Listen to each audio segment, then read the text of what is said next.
सोलापुरामध्ये कांद्याच्या दरात मोठी घसरण झाली आहे। कांद्याचा दर घसरल्यामुळे शेतकरी आर्थिक अडचणीमध्ये आले। 73 पोती विकलेली आहे, मात्र तरी सुद्धा हातामध्ये फक्त 400 रुपये पडलेले आहेत। इतका कांद्याचा दर घसरलेला आहे आणि त्यामुळे शेतकऱ्यांना आर्थिक अडचणीचा सामना करावा लागतोय। करमाळा तालुक्यातील पागर इथले शेतकरी अंकुश गुंजाळ यांना बाजारभावात झालेल्या प्रचंड घसरणीचा मोठा फटका बसलेला आहे। 73 पोती कांद्याची विकली, मात्र सर्व खर्च वजा करून त्यांच्या हातात फक्त 400 रुपये आलेले आहेत।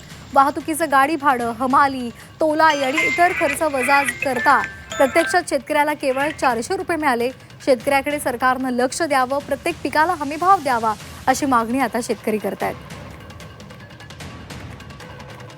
73 गोण्यांनी ह्याच्यावर मला येताना जेवायला तिकटाला तर राहायचं नाही, पण जेवायला सुद्धा मला पैसे राहिले नाहीत आणि 50 पैसे आणि 1.5 रुपयाने कांदा गेला।